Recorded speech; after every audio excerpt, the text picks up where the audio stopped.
Hello everyone, welcome to Middle East Now here on I-24 News. First, our headlines. The war between Hezbollah and Israel is escalating. Prospects for a hostage and ceasefire deal look slim again. And the latest reports from the DNC in Chicago. The war between Israel and Hezbollah is escalating as Israel blames Hezbollah for targeting civilian cities. I-24 News Middle East correspondent Ariel Saran has the latest.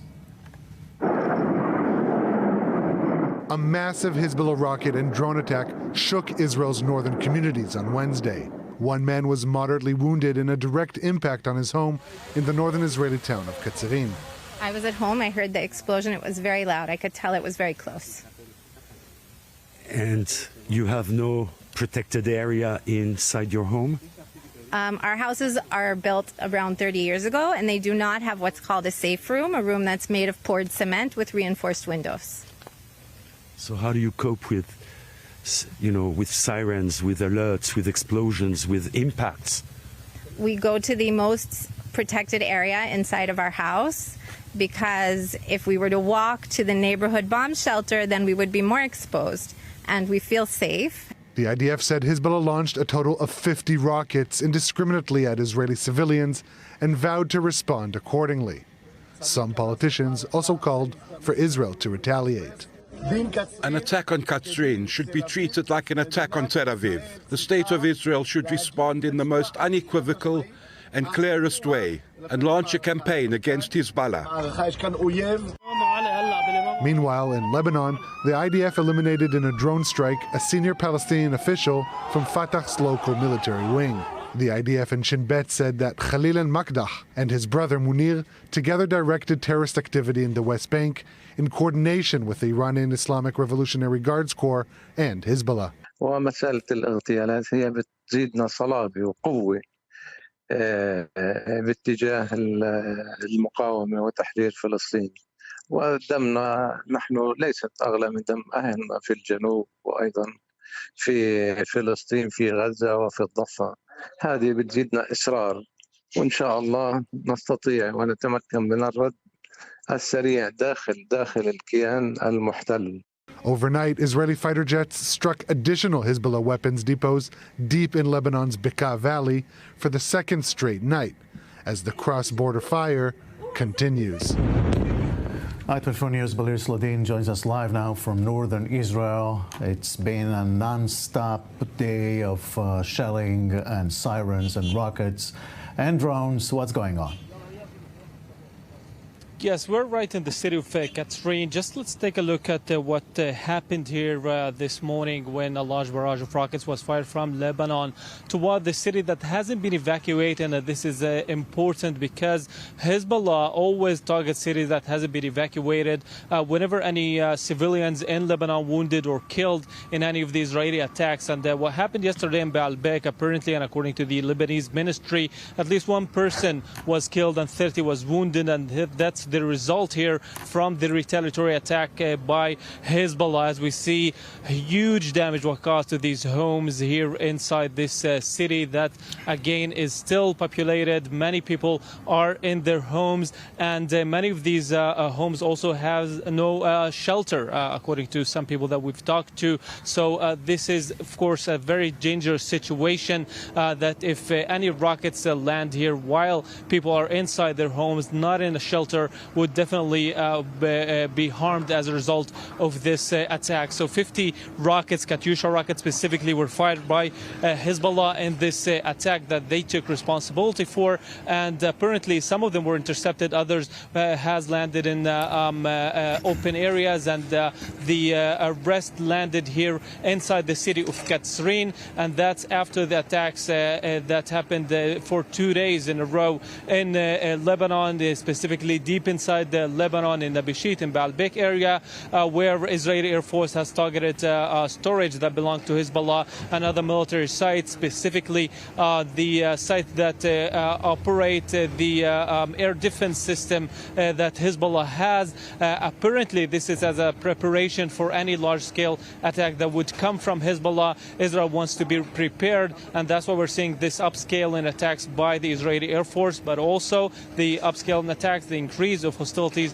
from Hezbollah side. This day, at least 10 times, they took responsibility for attacks against Israeli northern communities and military sites, including the Amiad base, which is a base that is right near the lower Guilin, actually very far from the border, and it's the first time that they target this military base in Amiad. So again, this situation here, as we see, is very dangerous for the civilians, specifically in areas that hasn't been evacuated. Right. Balir, thank you very much for this report from Katzrin in northern Israel tonight.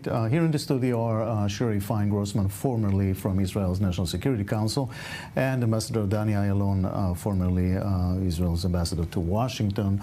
Shiri, we are seeing an escalation, yet another one, and IDF is now threatening maybe to somehow extend the circle, maybe as Hezbollah is bombarding Israeli cities like Katzrin. Yeah, we're seeing this back and forth, trying to set perhaps a new equation, because we saw two substantial, like what you said, two substantial strikes on weapon depots in Lebanon, far away in deep Lebanon. This has created an outrage in Lebanon and an outcry to retaliate, to set a new deterrence equation like Hezbollah and Nasrallah loves to do. And this is what we're seeing. We're still waiting for the retaliatory attack by Hezbollah on the commander that Israel has targeted a few weeks ago. And Israel is really trying to gain as much operative success before we reach this escalation. That's the way it seems. And this is where we are at, and the foreseeable future. I mean, the next couple of days are crucial because we have both a long time it's been since that promise to retaliate, and on the other side, so much has been put on the scale, so to speak, in the deal. The U.S. has tied the deal on the ceasefire and the hostages to a potential retaliation by Hezbollah. And yeah, we'll get to the deal in a moment. But Ambassador Ayalon, so much talk about de-escalation, and all we are seeing is escalation. Yeah, but there is I would say there is a marked difference. Whereas the Hezbollah is indiscriminately fighting without any, I would say, military objective. It's only for terror and to keep Israeli citizens out of the region.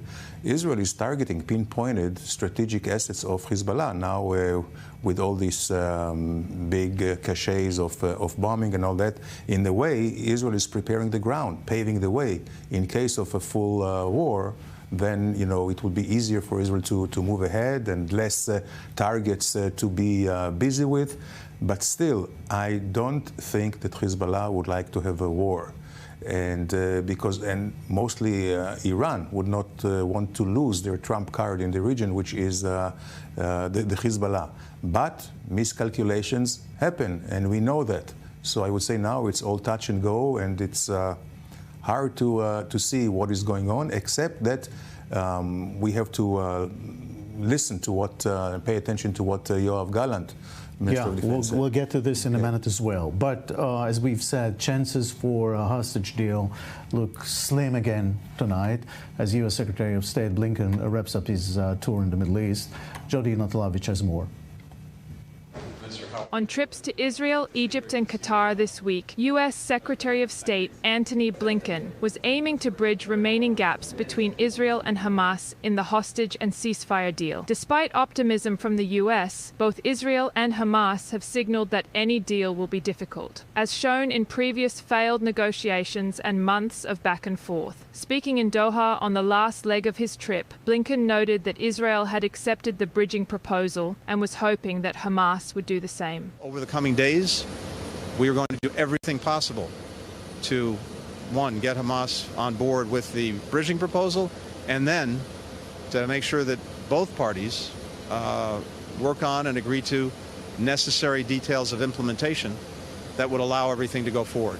Then, echoing previous statements that the U.S. would not accept a long-term occupation of Gaza by Israel. Time is of the essence because with every passing day, The well-being and lives of the hostages are in jeopardy. Women, children, men in Gaza are suffering and at risk of being wounded or dying in fighting that they didn't start and they cannot stop. Earlier this week, as Blinken met with officials in Egypt, 6 bodies were retrieved from the Gaza Strip. Through a brave and complex operation, the Israel Security Agency and the military recovered the remains of hostages. The body of Yoram Metzger was among them. On October 7th, Yoram and his wife Tami were among 250 Israelis kidnapped by the Hamas terrorist group. Tami was released early on in the war in a hostage deal, but Yoram remained in captivity in Gaza. My father was murdered, a bullet to the head, somewhere around the end of February. My mother was released in 28th of November, about 3 months between. Yoram's son is among those who aren't confident that a deal can be reached, explaining that Israeli authorities had been delaying a ceasefire. I expect Bibi Netanyahu to do the deal or keep on the deal running until he gets everybody out. By him delaying, getting to this point, when we're playing some kind of who says what and games that what does what, help who. After this week's operation, 109 Israeli hostages remain captive in Gaza, both alive and dead. Negotiations continue with fierce urgency with the support of the U.S., Egypt, and Qatar. And we will do everything possible to get it across the finish line. Everything possible. We are joined here in the studio by Ben Dror Yamini, senior columnist at the widely read newspaper Yediot Ahronoth. Thank you for coming. How come we still don't have a hostage deal? I didn't hear your question. How come we still don't have a deal?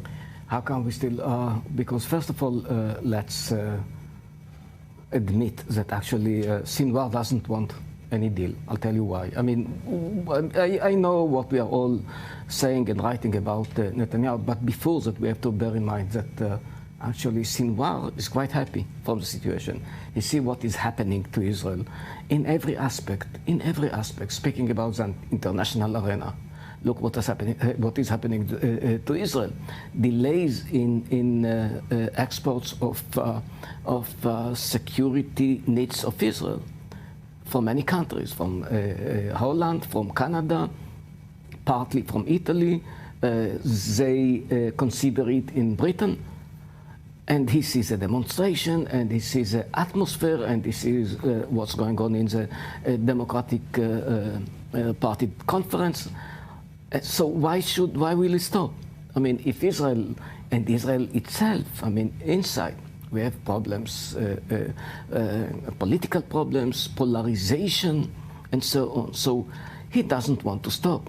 I mean, for him, he has a lot of gains. He doesn't want to stop it. He doesn't want to give any present to Israel because something better might happen when ceasefire will prevail, but it's not happening. He doesn't want. We have a problem with Netanyahu. Just a few days ago, we were told that he wants a deal. He's desperate. He needs a deal. Yeah, but when everyone said that he wants a deal, I wrote once and again, no, he doesn't want a deal. Just, I mean, in this game, check game, I mean, he unfortunately, he is doing the right moves. Yes, the Gaza Strip is totally destroyed, but we have to think about it from the point of view of Islamists. And for him, this kind of destruction is nothing. I mean, wherever you have radical Islam, you have destruction, you have bloodshed. It's something which is part of the deal. Look at Lebanon, which is totally in bankruptcy. They live in the dark. I mean, for him, it's not a problem. The point is that he's making damage to Israel. That's all. He's harming Israel, and that's all of what he needs and wanted, unfortunately. And the main problem is that we, Israel, playing according to his moves in this game, instead of to do something which will surprise him and surprise the whole world. For example, I will say it now, Israel should, to my opinion, declare unilaterally ceasefire, not to evacuate, not to withdraw from all the Gaza Strip, but to say we begin a ceasefire. Now you have time, I don't know, 48 hours a week in order to release all the hostages. But Yeah, well, that exactly brings me to this. Israeli Defense Minister Yoav Gallant is stating today that the IDF has defeated Hamas in the Rafah area and along the Egyptian border. Let's take a listen. The most important thing is to remember what the goals of the war are and to stick to them. The Rafah division has been defeated. Most of the tunnels in the Philadelphia axis are canals dug with engineering tools above the surface and covered with dirt.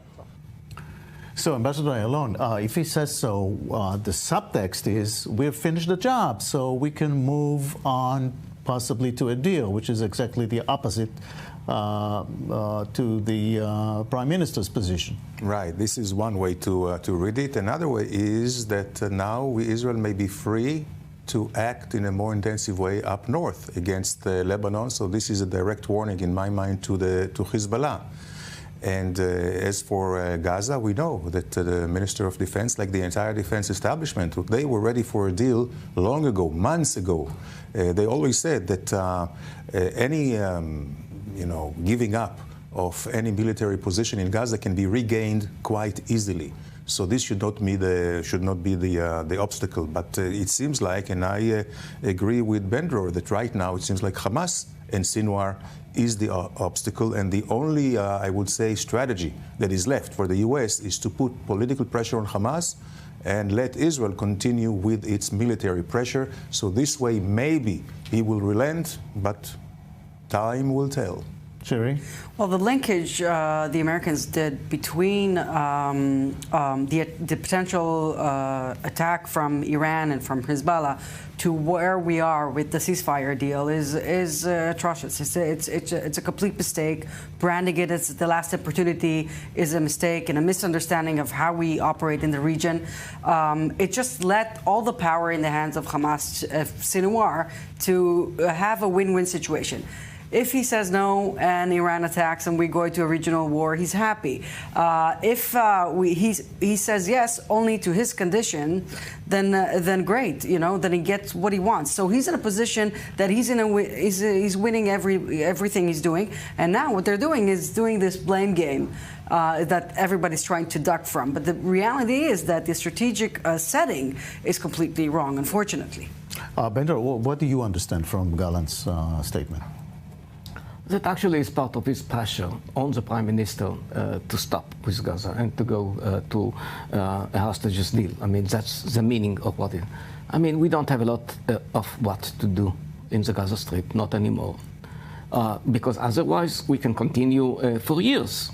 And we will always find justifications. We will always find some terrorists that we have to defeat. But he's completely right, saying that okay, enough. Let's go to the main problem right now of Israel, and the main problem right now of Israel is, of course, the repeated attacks from the Hezbollah. Yeah. Let's move to the DNC. The second day of the DNC in Chicago saw appearances from President Obama, his First Lady, and possibly a First Gentleman. More in the next report. On trips to Israel, Egypt, and Qatar this week, U.S. Secretary of State Antony Blinken was aiming to bridge remaining gaps between Israel and Hamas in the hostage and ceasefire deal. Despite optimism from the U.S., both Israel and Hamas have signaled that any deal will be difficult, as shown in previous failed negotiations and months of back and forth. Speaking in Doha on the last leg of his trip, Blinken noted that Israel had accepted the bridging proposal and was hoping that... Obviously, this is not what we have meant to show right now. Anyway, let's go live to Chicago. I-24 News' Mike Wagenheim is standing by there. Mike, what's the latest as we are approaching the third day of the convention? Oh, we're actually just wrapping up here just outside of Chicago, an event, a reception hosted by the Israeli consulate to the Midwest here in Chicago. We'll have more on that at another time. But yes, day 3 of the DNC. Governor Josh Shapiro, who was in the running, an observant Jew who was in the running for the vice presidential candidacy before being passed over for Tim Walz, is on the speaking schedule for tonight. We heard from a lot of Jewish leaders yesterday, including among them Senate Majority Leader Chuck Schumer, Schumer, first gentleman, or second gentleman right now at least, Doug Emhoff, and Senator Bernie Sanders. Ironically, Sanders was the only one that brought up Israel and the hostages, saying they needed to be freed and the war needed to stop. Emhoff talked more about brisket, and Chuck Schumer mentioning anti-Semitism in America. No direct mention, though, of Israel and the Israel-Hamas war. Meanwhile, we learned just a couple of days ago that the Biden administration had lifted a years-long weapons transfer ban on Saudi Arabia.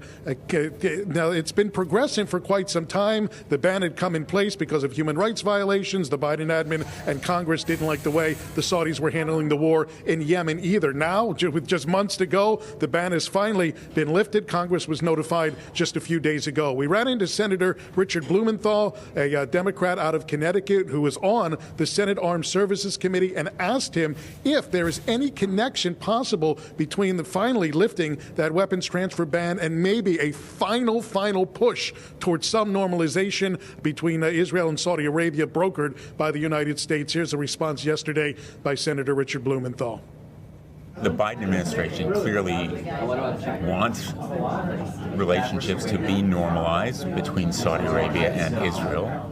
And one of the points of leverage that we have is the arms deal, as well as a potential security agreement, maybe not a treaty, but some kind of understanding, and other benefits that would flow to Saudi Arabia in the event of normalized relations. But part of that kind of normalizing process has to be that Saudi Arabia recognizes Israel. Okay, Mike Wagenheim? Yeah, go ahead. We actually just got an opportunity as well to speak with Congressman Brad Schneider. He's the hometown congressman here, and he sits on the Abraham Accords caucus trying to advance normalization within the halls of Congress. I asked him the same exact question. He was a bit more circumspect about it, saying it's part of a broader theme, certainly, but not connecting the dots specifically to maybe a final push by the Biden admin here to get the Saudis and the Israelis finally together here. There was some thought given to maybe that happening, as the Saudis may be getting involved potentially in a post-Hamas governance of Gaza in some form or fashion. Schneider wouldn't go that far, though, in his comments. All right, Mike, thank you very much. From Chicago now, let's go to the report on the second day of the convention. Please welcome former First Lady. There was no doubt who were the stars of the Democratic National Convention on Tuesday night, as former President and First Lady Barack and Michelle Obama took to the stage in Chicago to rapturous applause. I am feeling hopeful because this convention has always been pretty good to kids with funny names who believe in a country where anything is possible.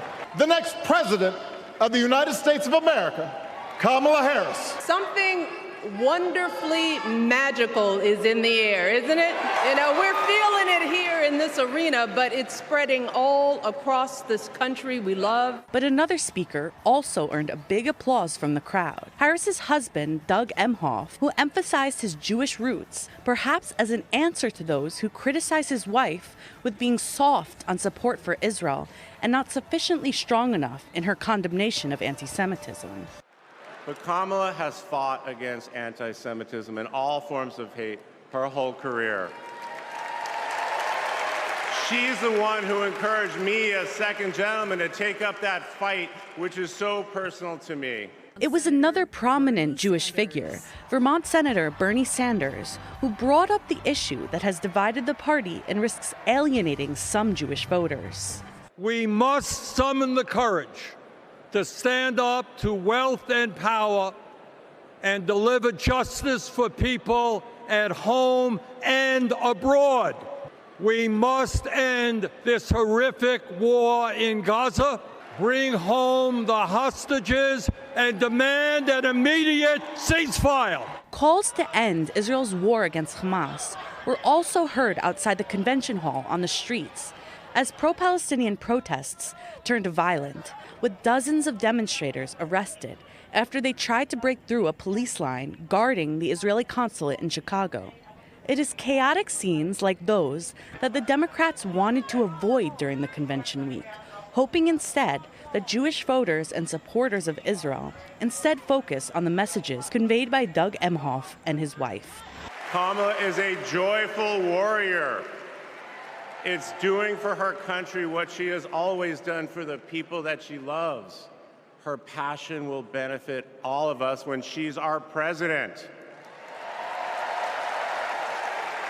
And here's the thing about joyful warriors. They're still warriors. And Kamala is as tough as it comes. All right, here in the studio, Bedro, we have about a minute until the break. Your analysis and comment on the DNC so far? I mean, some people expected in Israel, and not only in Israel, that it's going to be much more against Israel, this conference. No, it's not. It's not. We hear the voices. And sometimes we are confused between what is going on outside the demonstrations.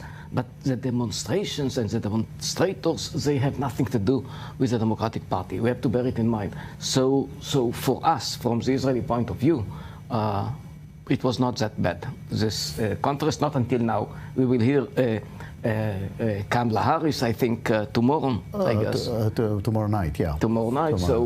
For us, it will be only at Friday. But no. I mean, the Democratic Party is still the Democratic Party. The Democratic, yeah. Okay. And it's not becoming the progressive party of the United States. We'll have more on that later. We'll take a short break now, and we'll be back soon. Stay tuned.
This broadcast is brought to you by Israel Bonds, the most direct and impactful way to support Israel.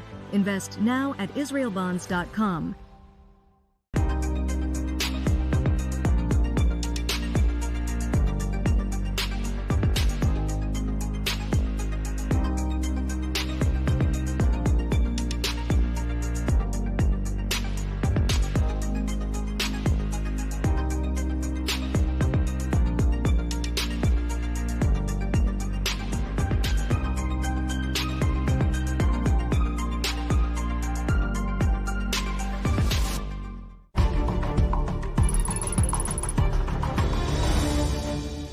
This broadcast is brought to you by Israel Bonds, the most direct and impactful way to support Israel.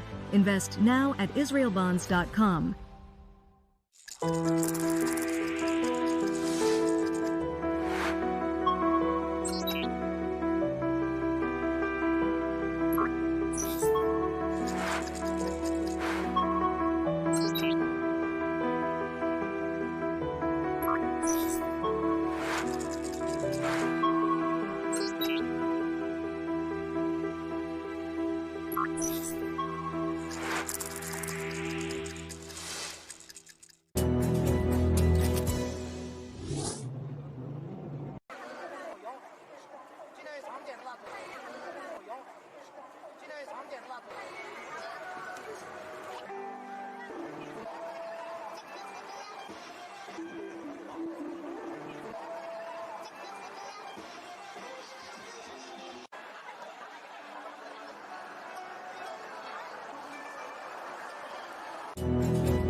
Welcome back to Middle East Now here on I-24 News.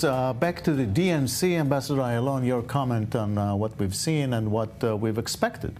Yeah, well, it's a very well scriptured, very well orchestrated carnival, very, I would say, exciting for the Democrats, very successful, and it adds to the dynamic that Kamala Harris has in actually moving over Trump. I think that what we see with the Republicans have used all their big cannons prematurely. First was the debate, where it was too successful. It was too successful.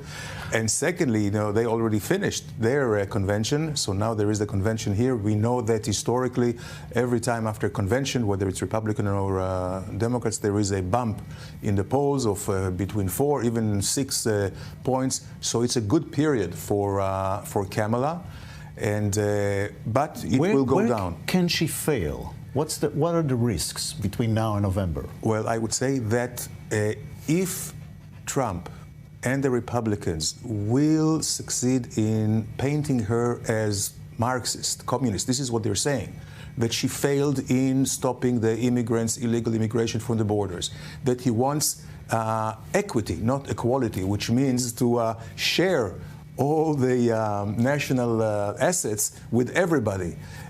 One of the things that she said, I'm sure she regrets it now, she said that the best way to stop the illegal immigrations actually is to help those illegal immigrants in their home countries, just invest in the home countries, pay in their home countries, Social Security and all that. Of course, nobody has the money for that. So I think this is her main point of, let's say, vulnerability. But with Trump, you never know.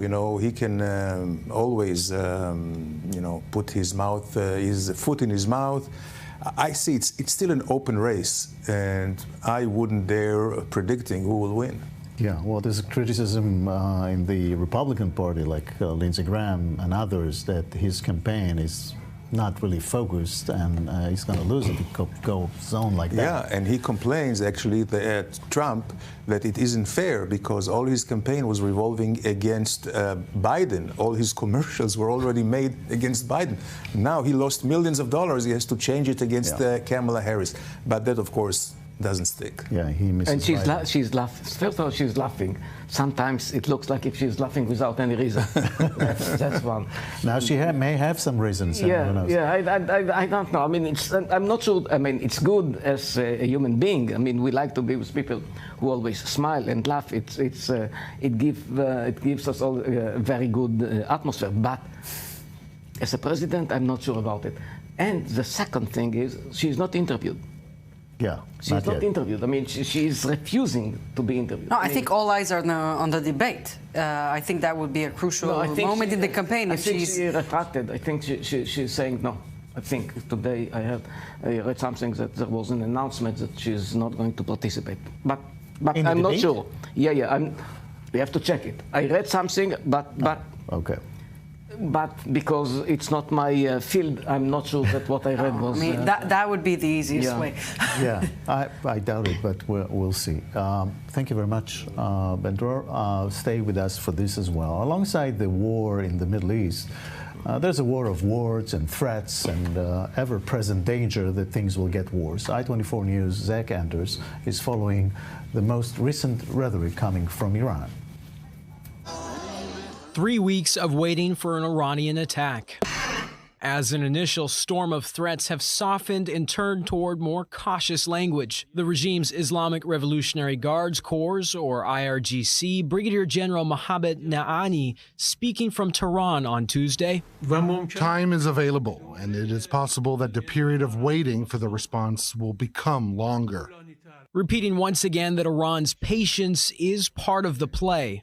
For now, the Zionists are experiencing the fear caused by this waiting period and the scale of the possible attack from Iran and the resistance front, and they have to stay in this unstable situation. It is possible that Iran's response will not repeat previous operations. The quality of the response, the scenario, and the tools are not the same every time. Whether intentional or incidental, the regime's decision not to retaliate for the killing of Ismail Haniyeh, a death Israel has still not acknowledged they were behind, has provided enough time for a massive movement of American hardware into the region that for now has been placed on the defensive, perhaps leading the regime to think twice. In an exclusive interview with the Jerusalem Post released Tuesday, the founder of the IRGC, Moshe Sezgra, claimed, quote, Iran is not in a position to fight Israel. Speaking from the United States, Sezgra, who was once arrested and fled under Ayatollah Khamenei's regime, claims it was Khamenei's military advisors in the IRGC who must have urged him to wait. Sezgra stating, quote, they don't have any strategic balance. They can send missiles towards Israel, especially hypersonic missiles that can reach Israel in 6 to 8 minutes. But when Israel retaliates, then we can't defend the country, especially air defense. For now, the official line from Iran this week remains that an attack will come at a time and place of their choosing. Back to the studio here, Shiri, war of words. No, this is not new in the Iran-Israel war that has been going on for a few decades now, or Cold War is heated up this year. It's not new, and I think, I mean, I've been saying for a few weeks, it looks like, I think the preferred approach for them, exactly what he said about their defense system, is doing an attack outside of Israel. Maybe perhaps like Burgas, like in Bulgaria, we saw a few years ago, attack against Israelis or against Jews somewhere overseas, or some sort of that kind of a retaliation. We might find out that we had an explosion here in Tel Aviv a few days ago, that Hamas took responsibility. We don't know how much Iran was involved in that. There's a lot that doesn't meet the eye, and there's no reason, actually, no interest for Israel to say, hey, Iran is behind it, because it will have to retaliate. So there's a lot of unknowns here, but what is known that it sees as the days go by that they are in a way deterred that we will use this direct strike from Iran to Israel to retaliate in a way that really hurts them strategically. Ben-Dor? It's very interesting what's happening, because it looks like if the Americans achieved a kind of delay, and that's what we are reported once and again. I'm not sure that it's good. I'm not sure at all that it's good, because actually right now, if they are retaliating right now, if they are attacking Israel right now, we have a huge umbrella. We have a huge umbrella. Maybe in a few weeks we are not going to have this umbrella. I mean, we don't need the United States, this Armada which is here, in order to attack Iran. We need them only in order to defend Israel. It's not going to be easy to defend ourselves only by ourselves. So it will let Israel attack Iran, and we need it. This is the head of the snake. And as long as we do not do it, we are going to have so many problems from the Houthis, from Hezbollah, from the Hamas, through the terror that Siri just spoke about. So we need it. Why to delay it? I mean, because in half a year, in a year, in 2 years, it's going to be much more difficult. So we did it already with the Hezbollah. I mean, no, we have to wait, we have to wait. We are waiting for 15 years, and now we are attacked. Now it is much more difficult. Why? I mean, we made so many mistakes, strategic mistakes. I think that I don't like wars, and the best war is a war that never erupted. But now, under the circumstances, and we know exactly what the leaders of Iran are declaring once and again about the destruction of Israel, yes, we need a retaliation. We need. Ambassador Elon, how long will the United States stay around here? Well, you know, they cannot be overstretched. They have a lot of problems in the South China Sea, and they have actually diverted some forces here.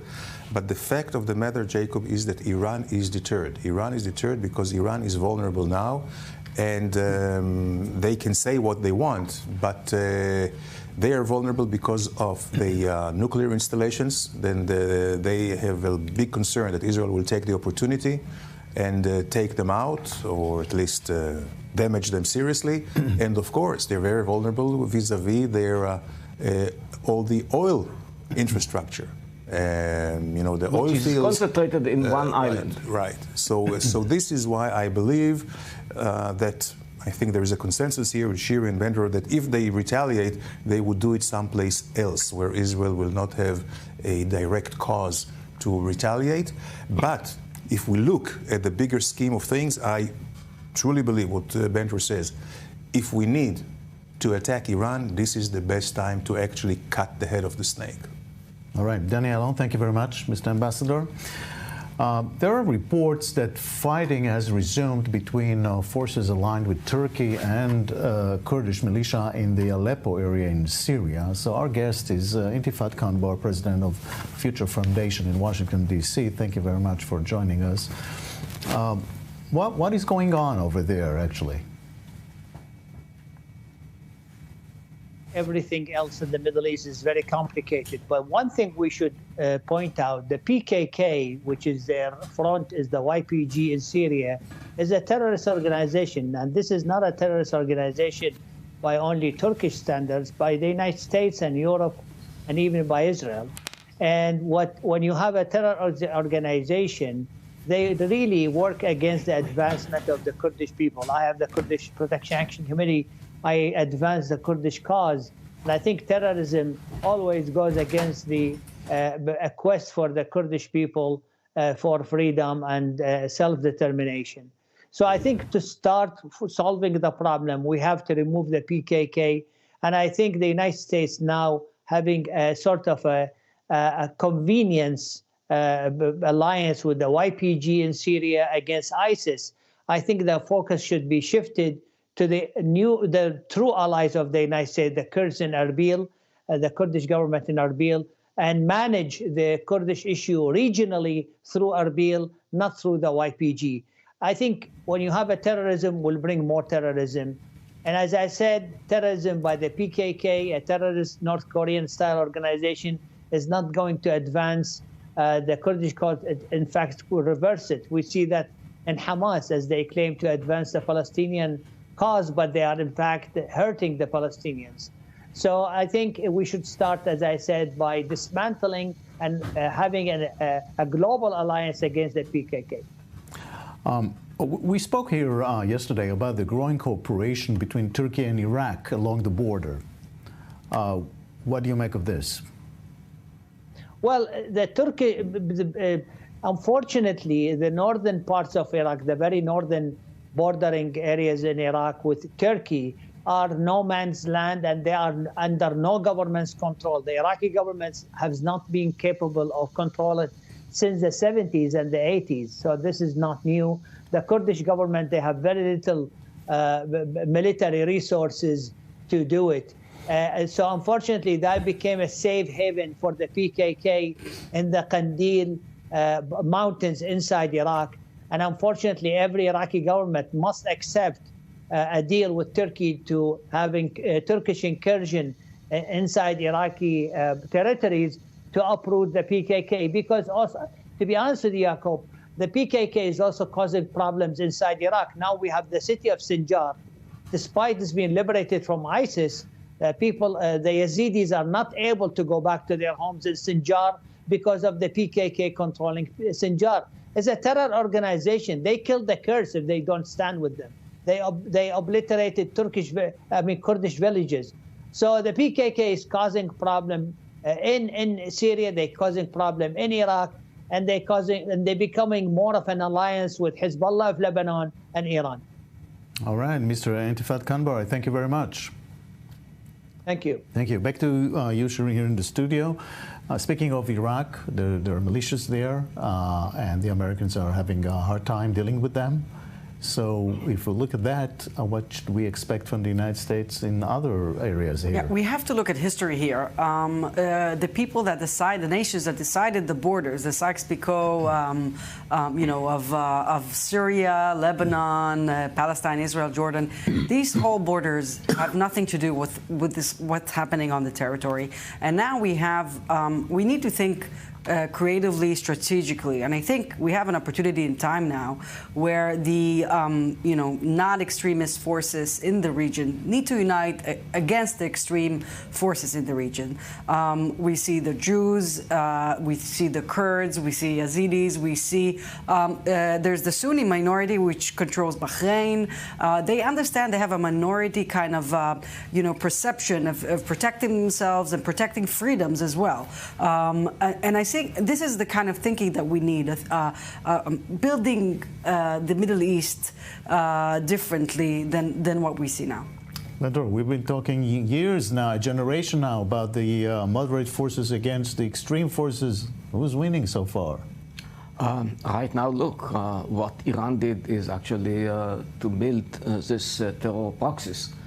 And they managed to do it. We see the Houthis, we see, of course, the Hezbollah, we see Iraq, what is happening. What we need is a coalition of the moderate powers, not only the Yazidis and the Kurds, but also Saudi Arabia. It's on the table. I mean, it is offered right now by the United States, and we have a window of opportunities to do it. I don't understand why we are not doing it, why we are not pushing it. Just 2 weeks before October 7, it was Benjamin Netanyahu in his address to the United Nations who said, oh, how great it's going to be. If it's going to be so great, why you are not doing it now, that we need it so much in a coalition against Iran? I have to admit, I do not understand him.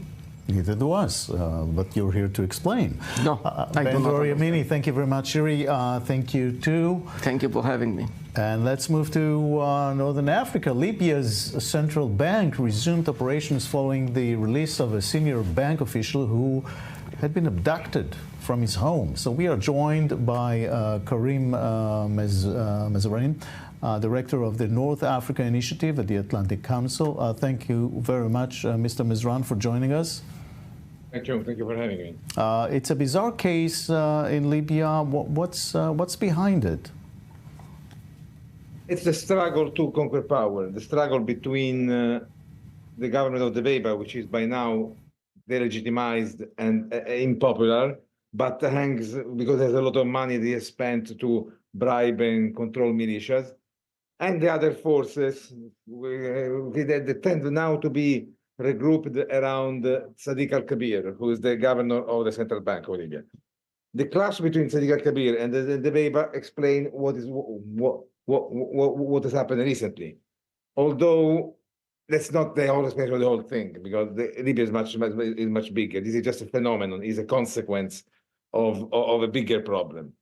What happened was that al-Kabir refuses to open up the purse to Dbeibeh without any control, has acted positively by allowing a certain amount of money to reach to Haftar in the east. That angered Dbeibeh. Forces loyal to Dbeibeh went and surrounded the central bank in order to break it and kick him out and put someone else. They arrived to the point of kidnapping one of the young guys that I know very well, is a member of the inner circle of Sadiq al-Kabir.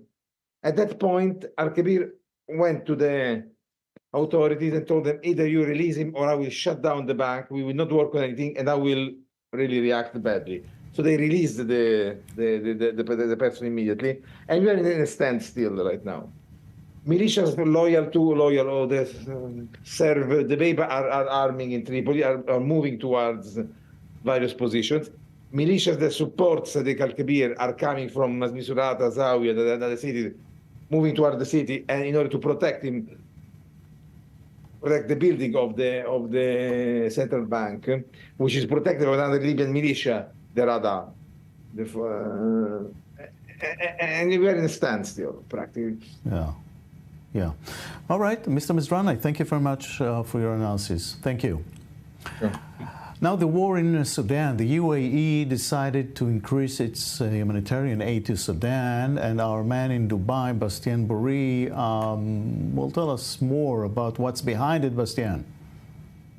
Well, behind all humanitarian aid, there are, as you know, many strategic interests. The background of Emirati aid and influence in Sudan really took off some 15, 20 years ago when Abu Dhabi realized that this cooperation could be fruitful. So in recent years, the Emirates have announced the construction of a new port in Sudan on the shores of the Red Sea, multi-billion-dollar infrastructure. They have granted not only humanitarian aid, but also substantial financial support to the country's central bank. They are investing massively in various sectors, digital technology, agriculture, telecommunication, even mining. Sudan has an abundance of gold mines and is even one of the largest gold producer on the African continent. And in return, in 2016, the Sudanese broke off diplomatic relations with Iran. And this was a request from the Emiratis and from the Saudis as a sort of exchange of courtesies, so to speak. The Sudanese even sent thousands of their soldiers to Yemen to support the Saudi Emirati military campaign against the Houthis. And today they encourage tens of thousands of Sudanese citizens, often from very modest condition, to go and work in the Gulf. And as for the Saudis, they also have a very opportunistic cooperation with Sudan, also based on humanitarian aid, because it allows them to take advantage of the weakness of the Sudanese economy and state to advance their pawns to the point of supporting whoever will allow them to do so on the ground in this civil war in Sudan. A few years ago, for instance, Saudi Arabia was supporting President Omar al-Bashir, then went on to support the man who overthrew him in 2019, and who's how, by the way, Sudan's de facto leader, Abdel Fattah al-Burhan, while also supporting his rival, Hemeti. And as a result, the more Saudi involvement in Sudan intensifies, the more the idea of a democratic, civil, and stable government in this country seems to recede. But it's also a matter of image for Riyadh, who's using this humanitarian tragedy to help the Sudanese, of course, but also to show itself in its best light. Although it's true that Riyadh deserves some credit, one can still wonder about this country's double game in the Sudanese conflict, since it is being fueled by external powers, including Saudi Arabia. Bastian Boré in Dubai, thank you very much. Decades of a partnership and millions of dollars in investment between Egypt and the United States government have resulted in the reopening of one of the largest and most important ancient sites in the country. Jody Natalovich has more. Sunday marked the opening of the historic Bimaristan Al-Muayyad Sheikh by Egypt's Tourism and Antiquities Ministry following extensive renovations. Known as one of Cairo's oldest hospitals, it was restored in partnership with Egypt and the United States Agency for International Development. Located near the Cairo Citadel, the inauguration ceremony was attended by key officials from Egypt and the U.S. Over the past 30 years, the United States government has invested over $140 million to conserve Egypt's monuments and masterpieces. As for the history of the place, we are in a Bimaristan, meaning a hospital. This place was a hospital, so it was a service place that used to serve the community, and this was the idea behind its restoration and renovating it and reusing it again as a service place. Restoring these locations is part of a larger plan to use them as cultural centers that inspire people to interact with and protect their cultural heritage. Egypt's Deputy Tourism Minister, Yomna El-Bahar, announced that after their restoration, 8 more historical sites would be offered for investment in an effort to provide entertainment, artistic, and cultural services that will enhance the visit experience for the tourist and will also benefit the surrounding communities. The reopening of this historic hospital signifies an important milestone in safeguarding Egypt's rich cultural heritage while fostering community involvement and sustainable tourism in Old Cairo. It means investing in each other, our past, our present, and our future. Now, the story of an all-female battalion, the only one of its kind in Israeli military. Take a look. First Sergeant Jay, a member of Israel Defense Forces, joins her intelligence combat unit as they conduct an aerial survey exercise in the western Negev desert close to the Egyptian border. The all-female battalion is the only one of its kind in Israel, tasked with patrolling a large area of the southern border region.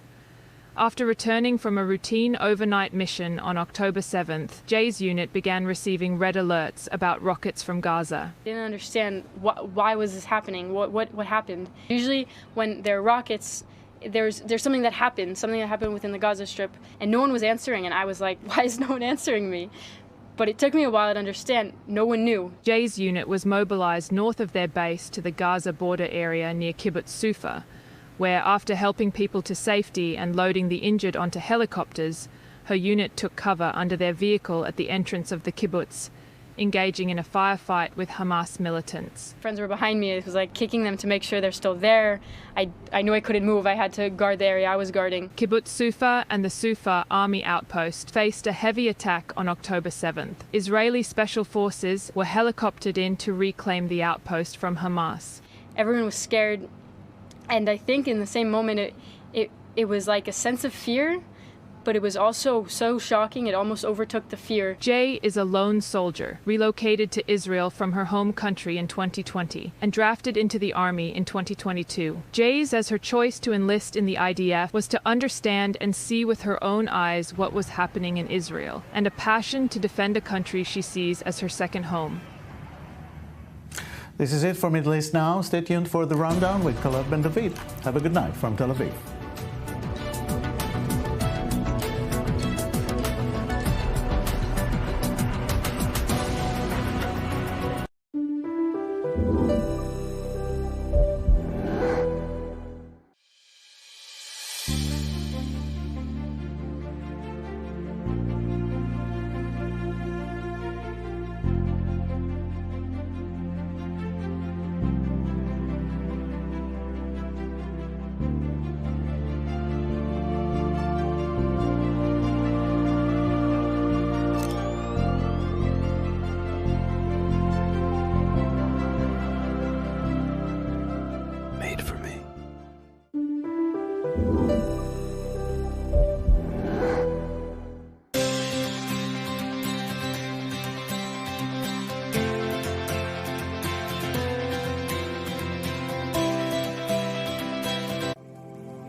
republicana después de la independencia de Simón Bolívar. Es posible que dos organismos, o sea, dos instituciones a nivel internacional de presión. Todos cabemos. De favor.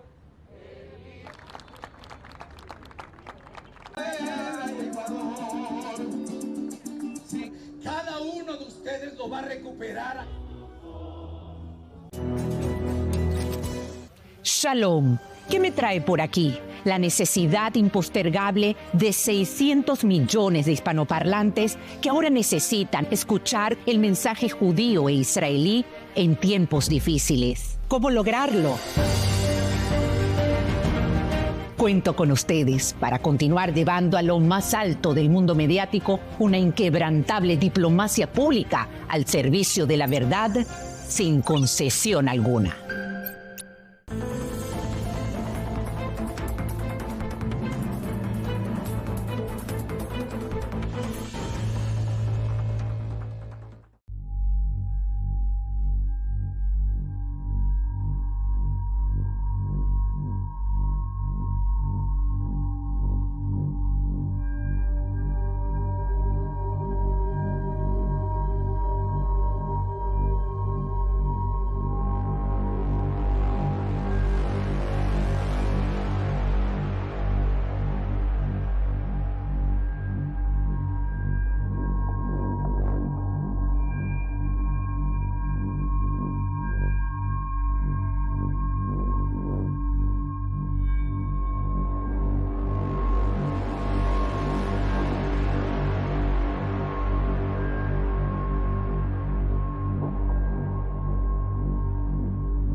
Hezbollah intensifies its attacks on northern Israel by striking the Golan town of Katzrin. We'll go to that community to assess the damage done. Barack and Michelle Obama take center stage at the Democratic National Convention as Kamala Harris's Jewish husband pledges his wife will fight anti-Semitism, and pro-Hamas protesters try to storm the Israeli consulate in Chicago. We'll go live to the DNC. As hopes for success begin to dim that the latest effort to secure a hostages for ceasefire deal will succeed, we'll speak with one of the family members still hoping her father is freed from captivity in Gaza.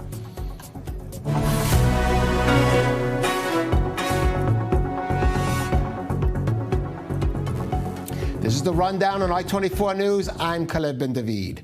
Hezbollah launched dozens of rockets at northern Israel today, and in a potentially dangerous escalation, targeted the town of Katzrin on the Golan Heights, one of several communities there that have not been evacuated, with a rocket striking dead-on into a home, moderately wounding one of its residents. Hezbollah claimed the rocket was meant to strike a army base on the Golan, but the IDF responded that, quote, there was no other target in the area other than a civilian neighborhood and kids on their summer vacation. Israeli officials are demanding a harsh response as the Iran-backed Lebanese militia has intensified its attacks in the north in recent days. Middle East correspondent Ariel Saran has more in this report.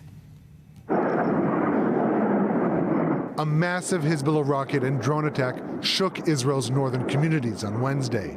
One man was moderately wounded in a direct impact on his home in the northern Israeli town of Katzrin. I was at home. I heard the explosion. It was very loud. I could tell it was very close. And you have no protected area inside your home? Our houses are built around 30 years ago, and they do not have what's called a safe room, a room that's made of poured cement with reinforced windows. So how do you cope with, with sirens, with alerts, with explosions, with impacts? We go to the most protected area inside of our house, because if we were to walk to the neighborhood bomb shelter, then we would be more exposed, and we feel safe. The IDF said Hezbollah launched a total of 50 rockets indiscriminately at Israeli civilians and vowed to respond accordingly. Some politicians also called for Israel to retaliate. An attack on Katzrin should be treated like an attack on Tel Aviv. The state of Israel should respond in the most unequivocal and clearest way and launch a campaign against Hezbollah. Meanwhile, in Lebanon, the IDF eliminated in a drone strike a senior Palestinian official from Fatah's local military wing. The IDF in Shin Bet said that Guilin and his brother Munir together directed terrorist activity in the West Bank in coordination with the Iranian Islamic Revolutionary Guards Corps and Hezbollah. ومسألة الاغتيالات هي بتزيدنا صلابة وقوة باتجاه المقاومة وتحرير فلسطين. ودمنا نحن ليست أغلى من دم أهلنا في الجنوب وأيضا في فلسطين في غزة وفي الضفة. هذه بتزيدنا إصرار، وإن شاء الله نستطيع ونتمكن من الرد السريع داخل الكيان المحتل. Overnight, Israeli fighter jets struck additional Hezbollah weapons depots deep in Lebanon's Bekaa Valley for the second straight night, as the cross-border fire continues. Our reporter Pierre Clochandler was up in Katzrin this morning shortly after the attack and filed this close-up report from the scene. We're in one of the areas of Katzrin, a city in the Golan Heights, which sustained one of the direct impacts on the house. And I want to show you the scope of the damage. This is a real total loss. This family will not be able to live here.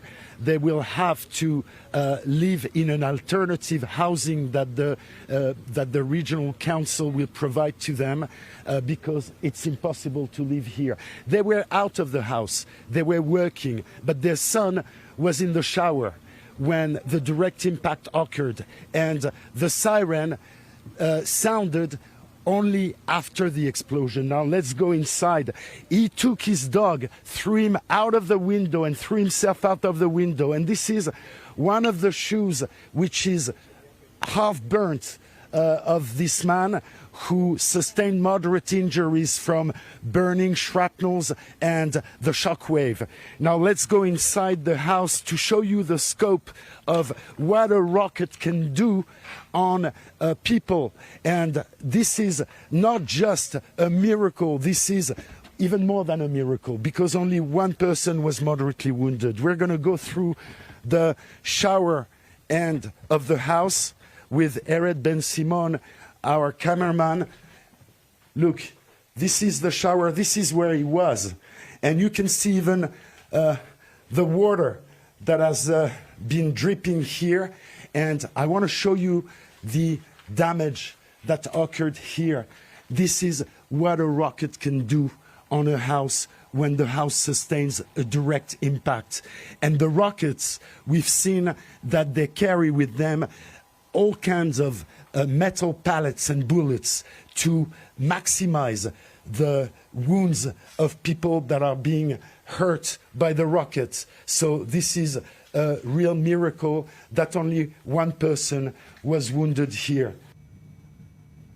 Let's go to our correspondent, Balir Sladin, who is up in Katsrin this evening. And Balir, looking behind you, again, almost a near tragedy there on the Golan Heights, those communities that have not been evacuated. This could have turned out to be another Majdel Shams. Thank God it didn't, but a reminder that that danger is there. Yes, exactly. And we just talked to the head of the local council here, and that's exactly what he said. He got some more information about the possibility of this large barrage of rockets about 6 a.m. in the morning, and sent the information to the residents here from the home from command. And according to what he said, just because the resident just listened to what the information has said and just stayed beside the shelters, and also we're aware of that possibility, possible larger scale impact, and of course we would be in a different scenario, with different situation, if nobody listened to the instructions from the home front command, and that could have of course things that could have turned differently, with a large number of wounded, and people would be killed even in that situation. So he just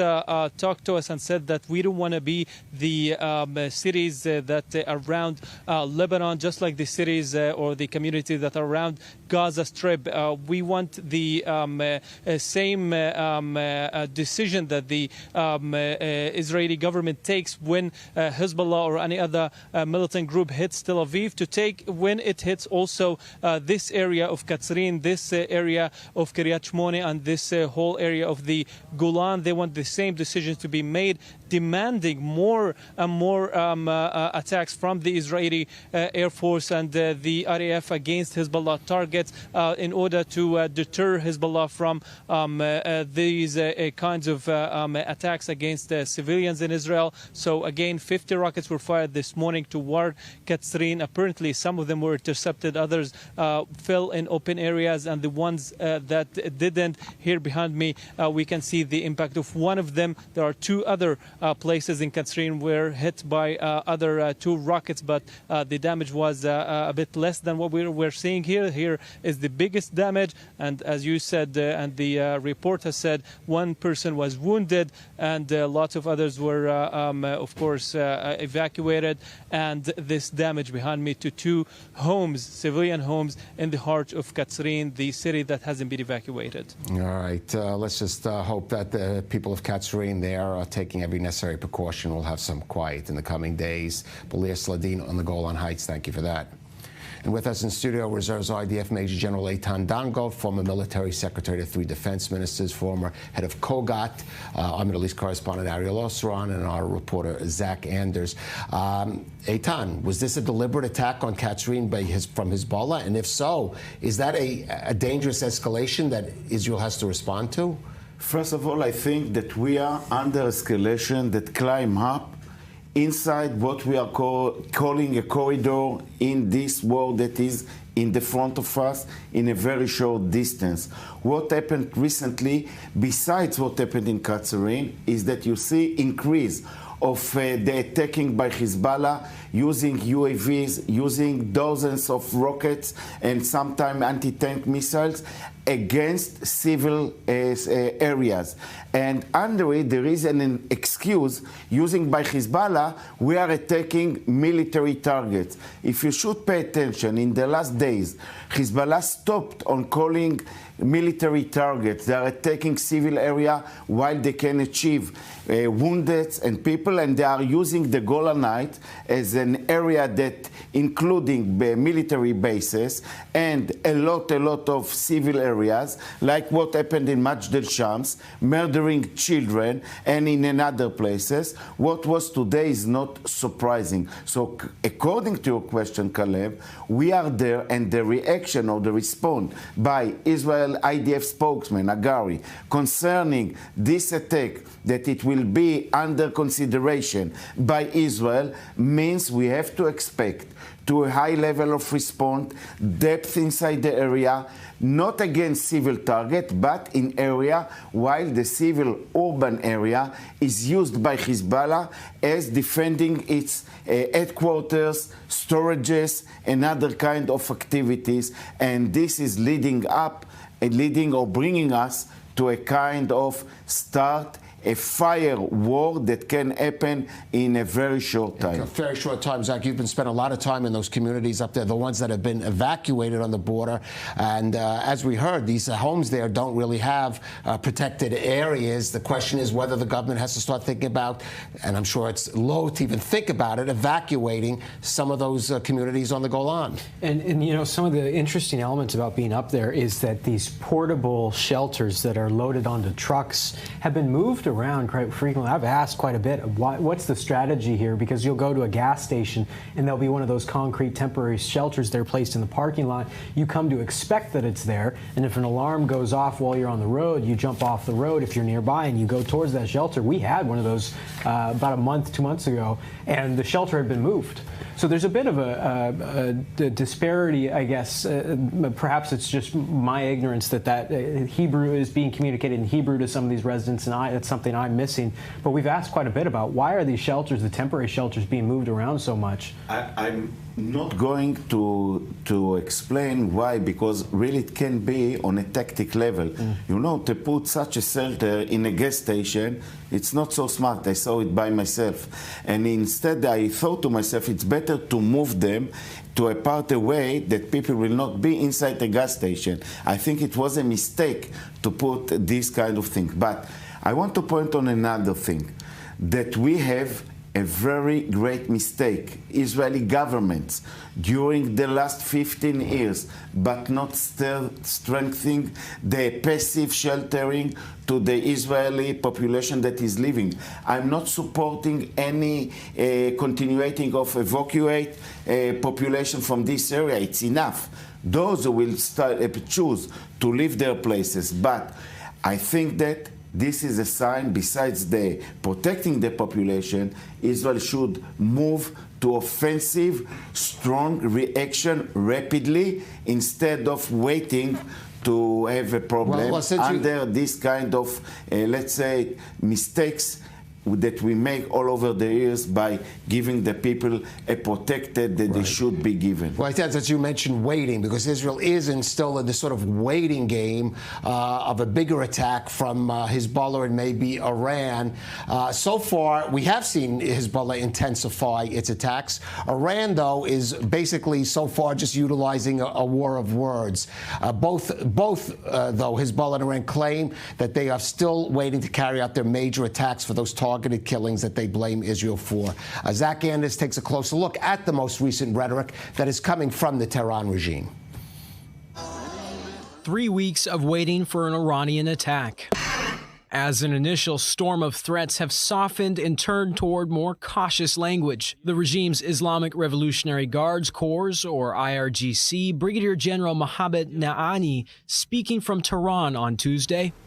Time is available, and it is possible that the period of waiting for the response will become longer.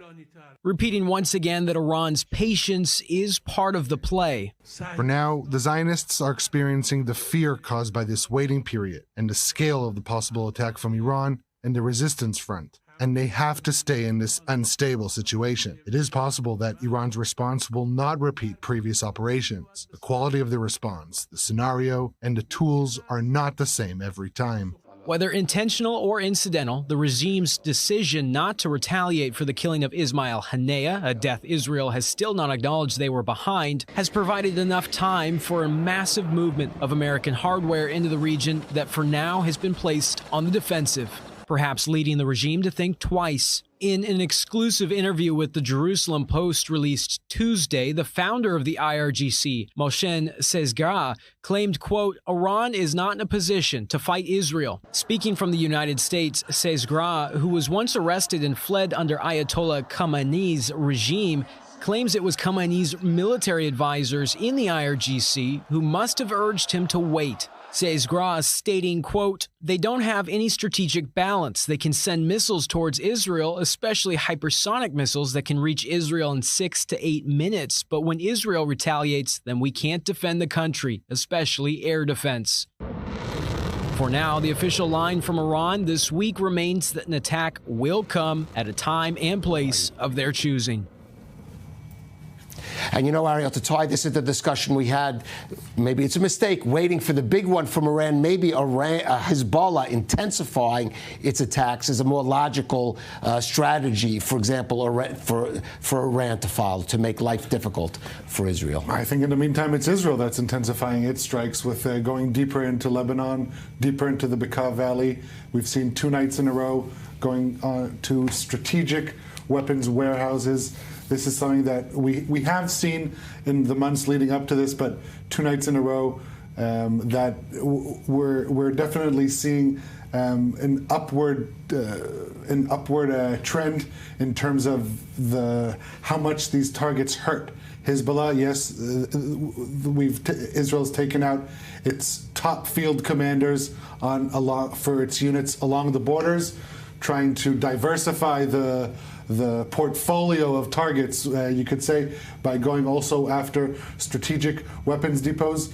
At the end of the day, what Israel's doing now is trying to better its position for the moment that it does begin a wide-scale campaign against Hezbollah. This is something that, if you ask residents of the north that we've interviewed on I-24 News here, they're saying they're not going to go back in the absence of such a forceful action against Hezbollah. Whether that will happen in the near future or a little further down the line, that remains to be seen. But I will say, regarding the residents of the north, look, we're 11 days away from the opening of the school year. Yeah. And in communities that have not been evacuated, they study in what's called regional schools. But for instance, today, the buses to the regional schools were canceled because of the security situation. And these are the solutions, or the absence of solutions for this reality, is something that has a lot of residents of northern Israel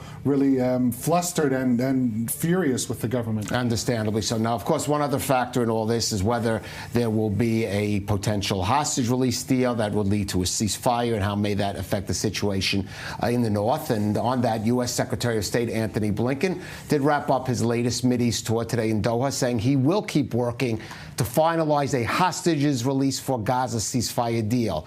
But unfortunately, the latest comments from both Israel and Hamas do not inspire much confidence that he will succeed. Jody Notelowitz has the details.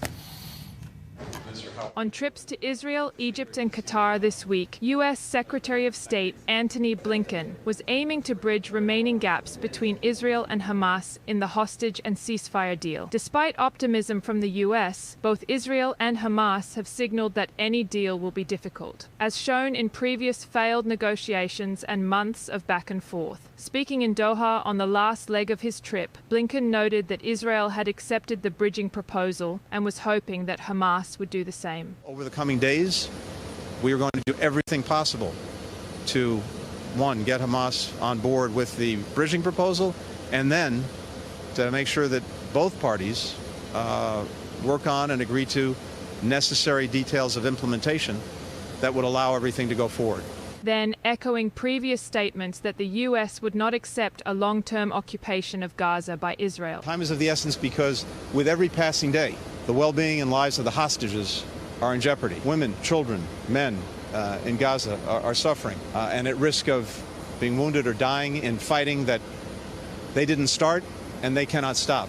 Earlier this week, as Blinken met with officials in Egypt, 6 bodies were retrieved from the Gaza Strip. Through a brave and complex operation, the Israel Security Agency and the military recovered the remains of hostages. The body of Yoram Metzger was among them. On October 7th, Yoram and his wife Tami were among 250 Israelis kidnapped by the Hamas terrorist group. Tami was released early on in the war in a hostage deal, but Yoram remained in captivity in Gaza. My father was murdered, a bullet to the head, somewhere around the end of February. My mother was released in 28th of November, about 3 months between. Yoram's son is among those who aren't confident that a deal can be reached, explaining that Israeli authorities had been delaying a ceasefire. I expect Bibi Netanyahu to do the deal or keep on the deal running until he gets everybody out.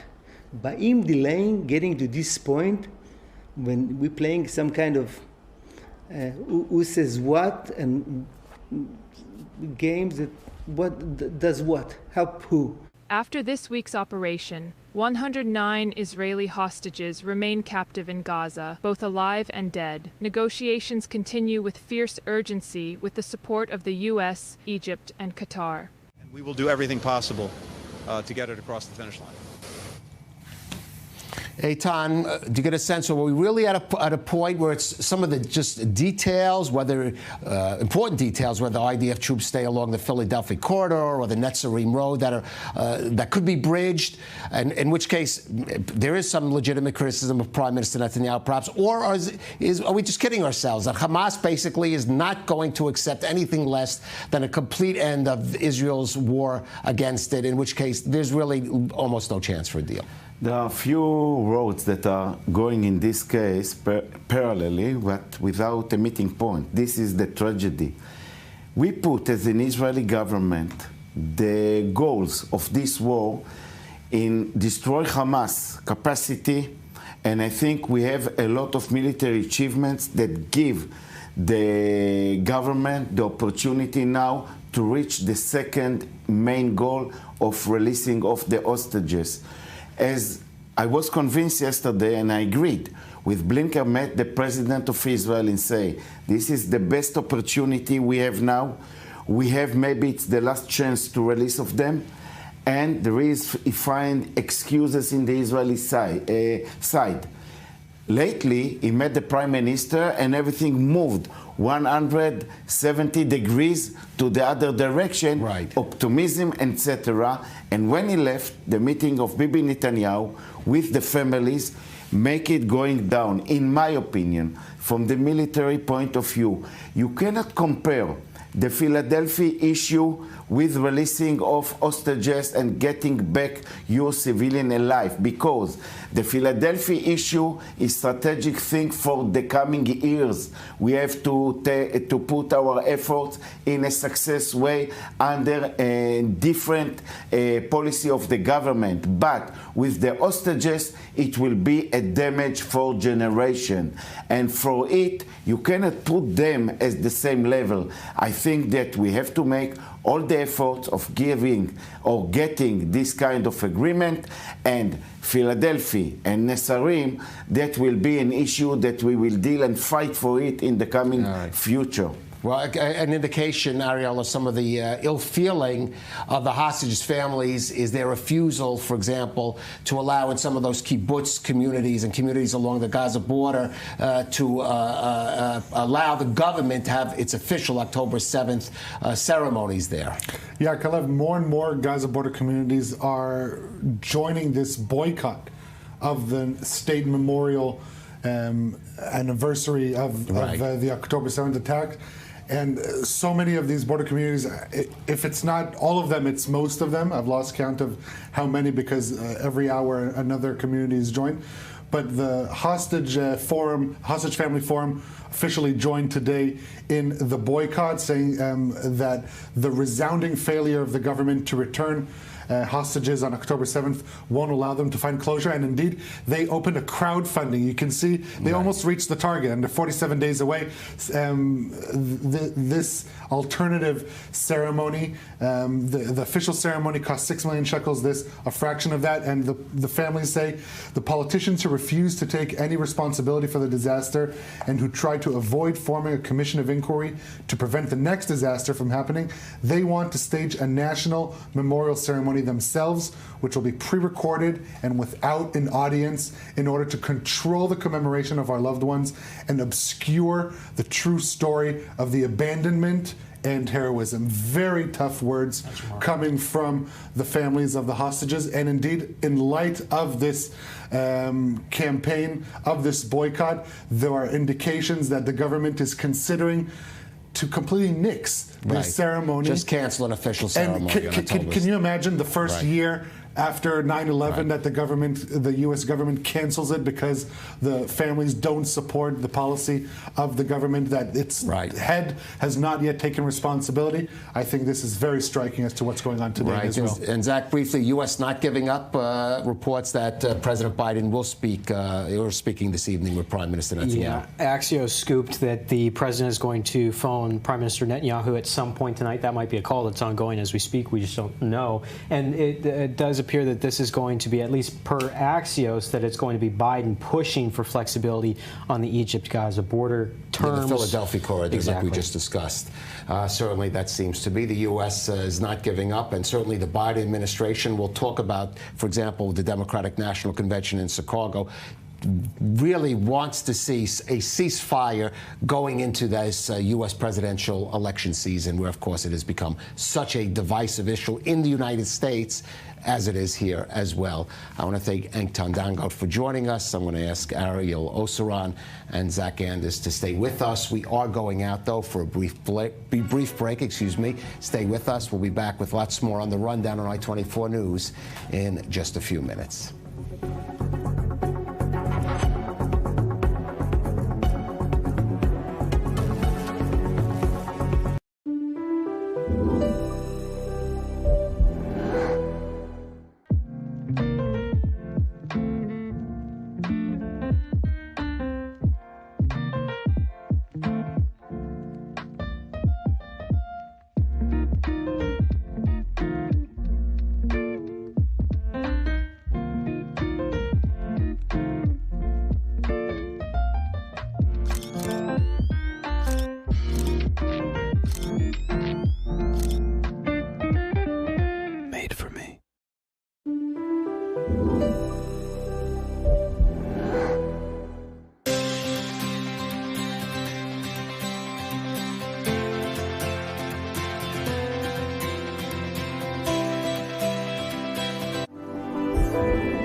This broadcast is brought to you by Israel Bonds, the most direct and impactful way to support Israel. Invest now at israelbonds.com.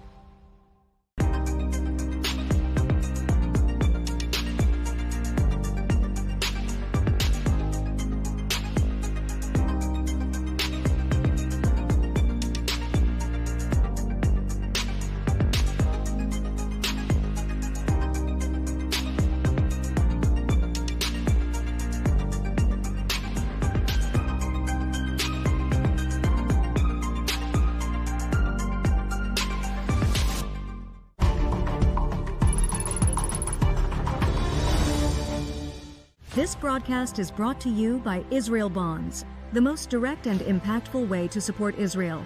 Invest now at israelbonds.com.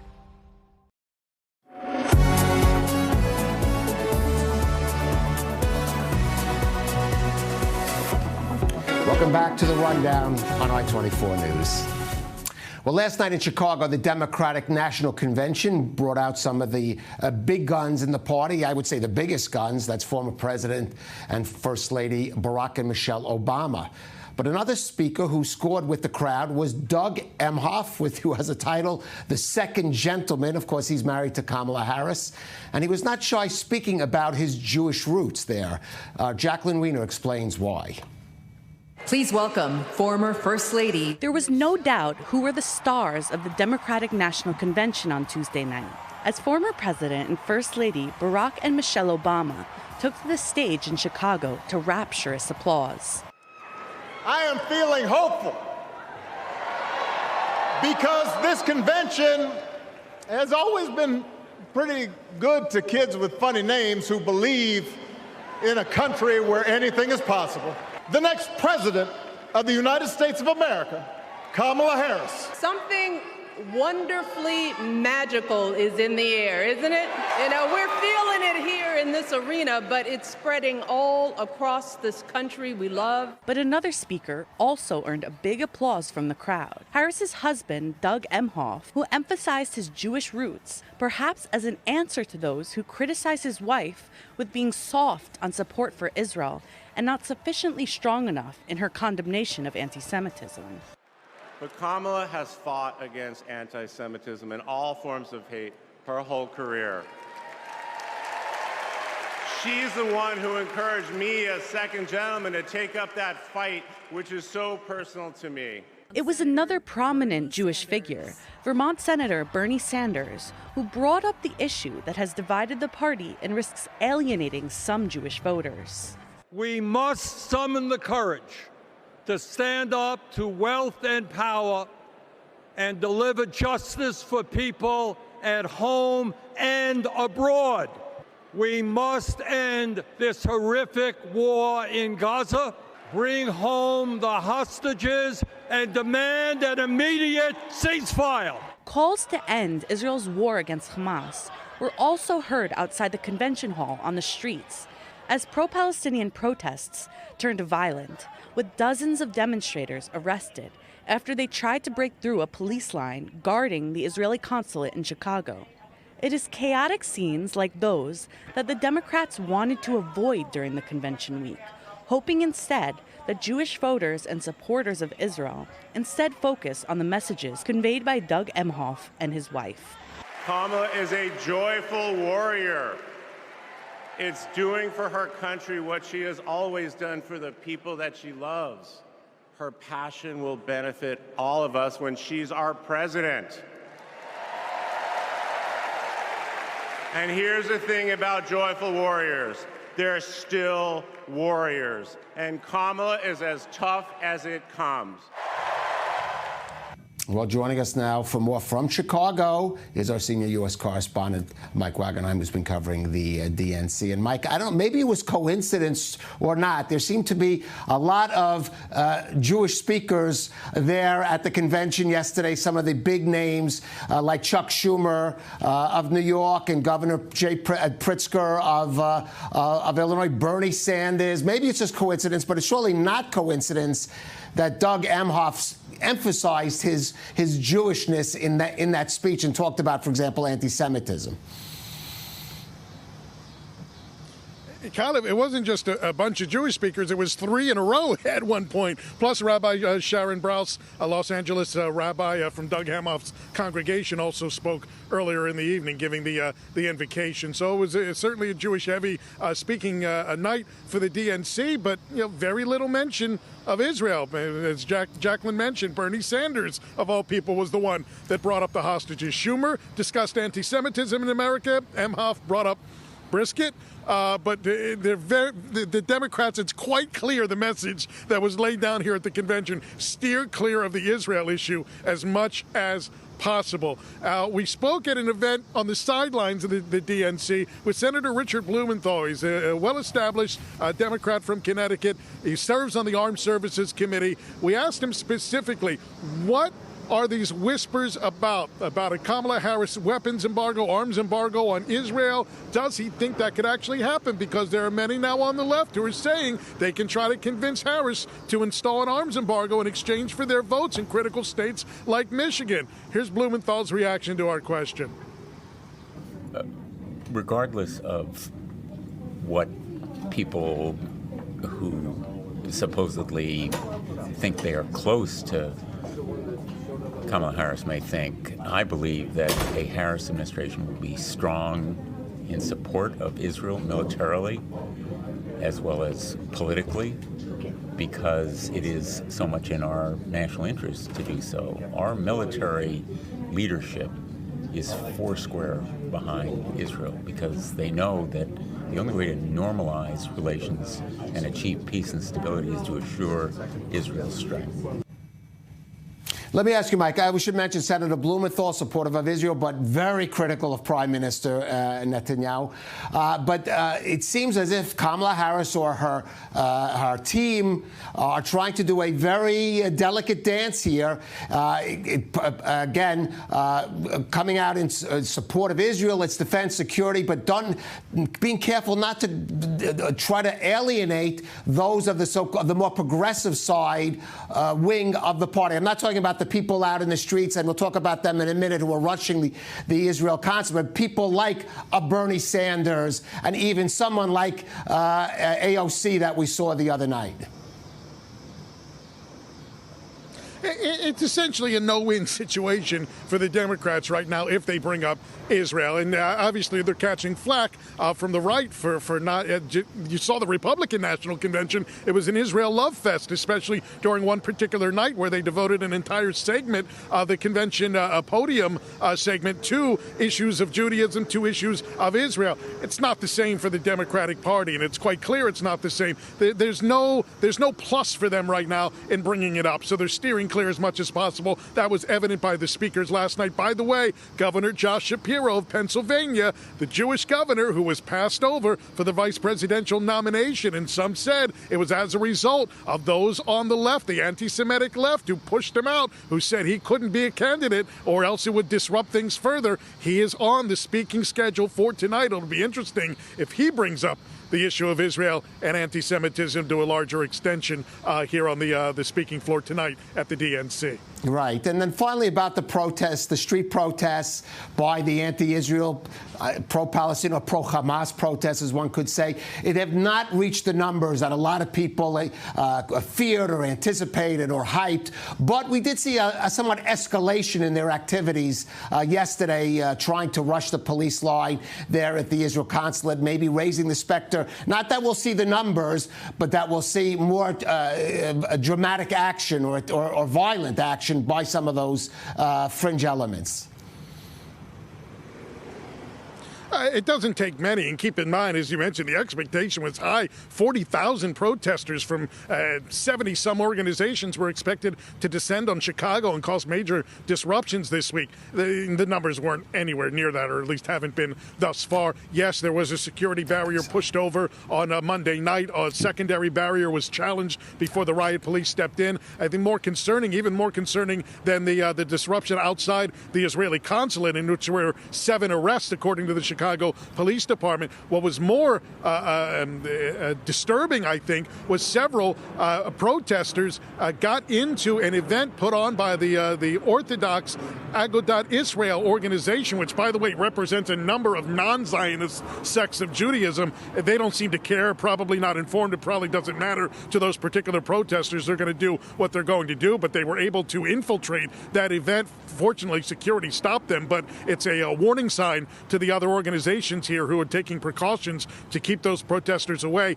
Every single Jewish organization here, Kalev, and pro-Israel organization that has put on an event has kept it under wraps to the maximum extent possible in terms of location, in terms of time, in terms of the guests. We don't even get the information until a couple hours ahead of time on some of these events as to where it's taking place. That's a disturbing factor in and of itself. All right, it certainly is, and those organizations should definitely take extra precaution, extra security precautions in these last couple of days there at the DNC in Chicago. Mike Wagenheim joining us from there. Thank you for that. And I'm just going to thank Zach Anders and Ari Olsen for staying with us. I'll note, as someone who is old enough to remember the riots of Chicago of 1968, which are on a totally different cause and different type of protests, it's glad to see they haven't seen that kind of violence there in Chicago. And I'm sure no one is more happy for the moment than the Democrats. Zach, Ariel, thank you for being with us. Now, among many other things, the October 7th terror attack turned out to be a testing ground of sorts for female combat soldiers in the IDF, which is a concept, we have to say, that is still controversial among parts of Israeli society. But the female soldiers called to emergency duty that day ended up fighting side by side along their male comrades and acquitted themselves admirably and in some cases heroically. Among them were the all-female combat units that patrol Israel's border with Egypt. Jody Notelowitz takes a look at how those soldiers are carrying on their duty in the wake of that tragedy.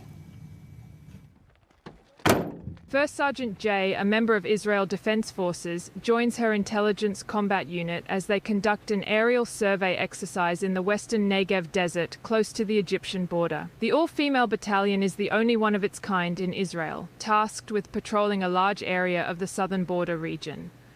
After returning from a routine overnight mission on October 7th, Jay's unit began receiving red alerts about rockets from Gaza. I didn't understand why was this happening, what happened. Usually when there are rockets, there's something that happened within the Gaza Strip, and no one was answering, and I was like, why is no one answering me? But it took me a while to understand. No one knew. Jay's unit was mobilized north of their base to the Gaza border area near Kibbutz Sufa, where, after helping people to safety and loading the injured onto helicopters, her unit took cover under their vehicle at the entrance of the kibbutz, engaging in a firefight with Hamas militants. Friends were behind me. It was like kicking them to make sure they're still there. I knew I couldn't move. I had to guard the area I was guarding. Kibbutz Sufa and the Sufa army outpost faced a heavy attack on October 7th. Israeli special forces were helicoptered in to reclaim the outpost from Hamas. Everyone was scared. And I think in the same moment, it was like a sense of fear, but it was also so shocking, it almost overtook the fear. Jay is a lone soldier, relocated to Israel from her home country in 2020 and drafted into the army in 2022. Jay says her choice to enlist in the IDF was to understand and see with her own eyes what was happening in Israel, and a passion to defend a country she sees as her second home. Well, those women there on the front lines deserve all credit and support that they could get. Let's get back now to, of course, the most important issue of the day, the hostage issue. Gaia Calderon is one of those people whose extended family was devastated by the massacre on October 7th. Her grandmother, Carmela Don, and her cousin, Carmela's granddaughter, Noya, were murdered by Hamas terrorists. Her father, Ophir, was kidnapped into Gaza, where he remains to this day. Erez, her younger brother, 12-year-old, and Sarah, our 16-year-old sister, were also taken captive, and both of them were released during the November hostage exchange. We should note her other brother, Rotam, her older brother, survived the attack by hiding in his apartment at Kibbutz near Oz for more than 8 hours until the army came to evacuate him. And of course, now the family anxious await to see if Ophir will gain his release from Gaza. And joining us in studio is Ophir's daughter, Gaia. First of all, Gaia, thank you so much for joining us. I've had the opportunity to speak to members of your family, your mother, one of your aunts, for example. Let me ask you, though, that was a while ago, let me ask you how your brothers and sisters are doing after having gone through what they have. Of course, they are having a hard time. It's not easy at all. They're very young. They've been through a lot. But I think the issue here is Now they are okay, they are with us. The issue is that their father, my father, Ofer Calderon, is not with us. And he's there in Gaza, hostages, with all the hostages. And this is the only thing that can't let us keep going in our life and feel like we can feel good about everything. That's understandable. Let me just ask you, I'm sure you have a lot to say from this forum to many different parties. Let's start with the government of Israel, which is now weighing a potential deal. We know that the United States is trying to move it forward. We don't have to go into details of it, but what would just be your general message, for example, to your government and to the Israeli people, Israeli society this evening? Yeah, I think that this is our last chance to make this deal. If we're not going to do it today, tomorrow, right now, so it's not going to happen. It's almost a year now that my father in Gaza, and it's crazy. This time, we have to make the deal. There's no other way to bring everyone home. There's no other way. There's so many people there that is hostages for so long. They have to come back now. They don't have time. For example, just yesterday, we got the news. I think everybody know about it. We got the news that 6 dead bodies found in Gaza, and they now in Israel. But I'm just going to remind it, they was alive hostages. They were kidnapped alive, and they dead now. Right. We saw footage of them in captivity of some of the hostages, even just a few months ago. Yes. Presumably they could have been. You know, I've seen, like a lot of people, some of the footage your family has posted of your father, of you with your father and Ofer. He seems, to me, he almost seems like a young man, like a very young kind of father with his kids and someone full of life. I wonder, I know, and I've heard from members, we have heard at I-24 News from members of your family that some of the hostages were able to watch I-24 News in Gaza. Is that correct? Yeah, and that's why I'm here, actually. You said so many things about my dad now, and I'm going to say that he's an amazing dad. You don't even know. I have so many stories and stuff to tell you about him, but now I'm going to focus, and I want to talk to my father.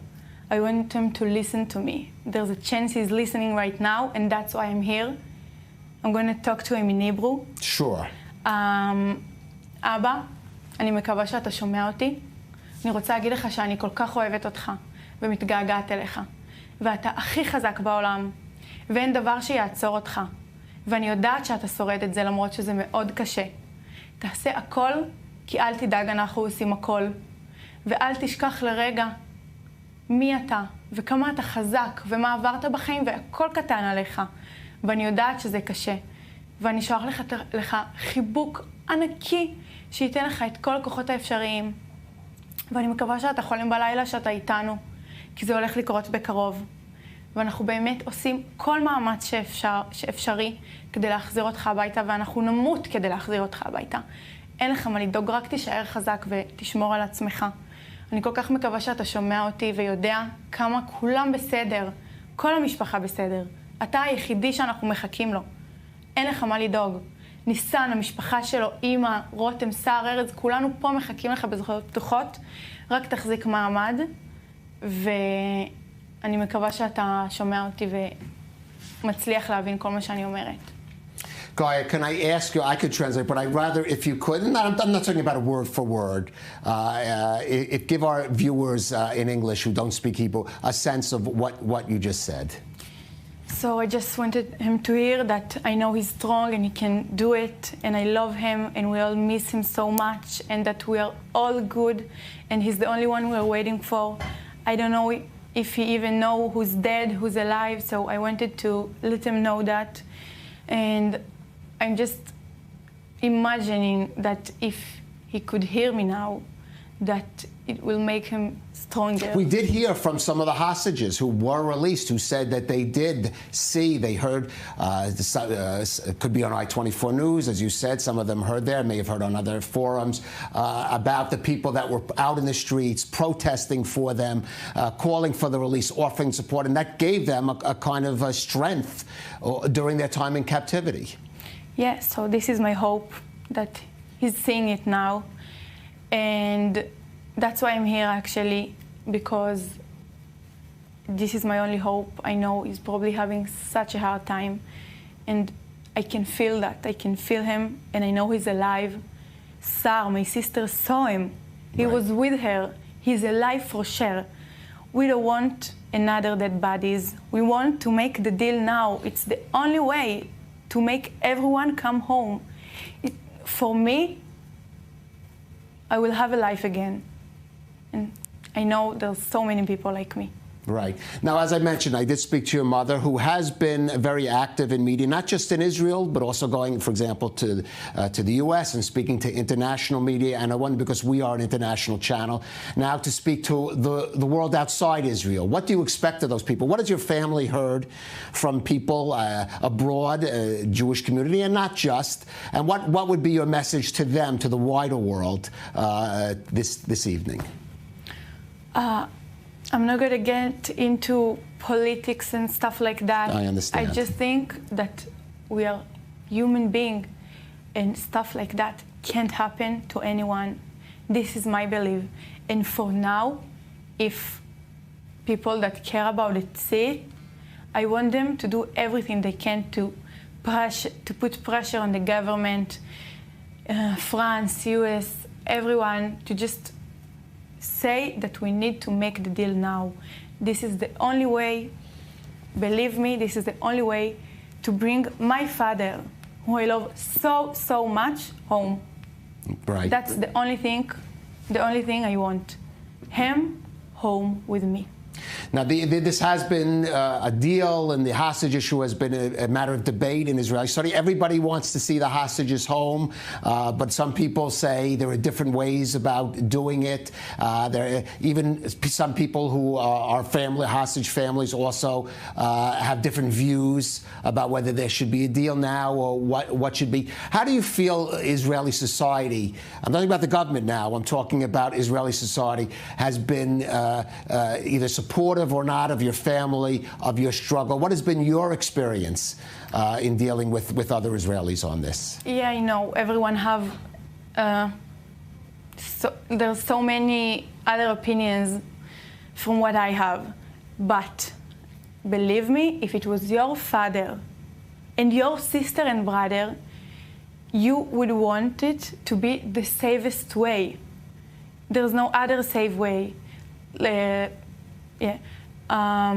This is the only way that the hostages can be back home 100%. There's no other way. Other ways is dangerous, and people can die.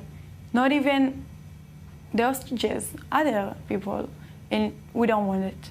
We want just the hostages home, because they are poor people who did nothing but living their life. And right. You know, I'm gonna give an example. Like my grandpa, he used to drive 6 children from Gaza, and what they did, they murdered his wife. So you know, it's so sad. But let's. You mean he used to help out the Palestinians? Yeah. Many of the people that lived, for example, in Near Oz, were people who believed in coexistence and did projects to try to build coexistence with the Palestinians in Gaza. Yeah. What I'm saying, I'm only 22 years old, but what I'm saying is, let's make the change now. Let's try to make a different life. Let's bring them home, and then I want everybody to live their life in peace and, you know. Right. Guy, you spoke about your father, your siblings, your grandfather, your family. If I may just ask about yourself, just one word, about how it's been coping with, in a way, I hate it's almost terrible to say this, you're the lucky one in your family, but what a burden it's been. Just a word on just what's gotten you through this past year. You're right, I am the lucky one for my family. It's so sad. It's very hard to live like that. I don't have a life. I'm trying to survive every day. I become such a strong person now, but still, I don't feel like I have life. Until my father is gonna come back, I don't have a life. I don't have nothing. We're all waiting for him so much. We love him. I just want to hug him and tell him that he's fine, he's all right, he's with me now. I want to, my whole life he used to help me and do everything for me. That's my father. I think everyone what the meaning of father is. And now I want to help him. I'm waiting for him to get here. And I'm going to do everything I can to just make him feel safe. Right. And good. Well, Goya, I've had many of these conversations since October 7th last, and it almost shocks me to say that here we are. We're talking about a one-year anniversary of an event which still, I think, 111 dead, both 109, alive and have passed, hostages still in Gaza. Here we are, so many more months. I do hope, of course, that Ophir will come back as soon as possible, safe and sound, be reunited with you and your family, and all your family can recover from this. Goya Calderon, thank you so much for coming on to I-24 News. And thank you for joining us this evening on I-24 News.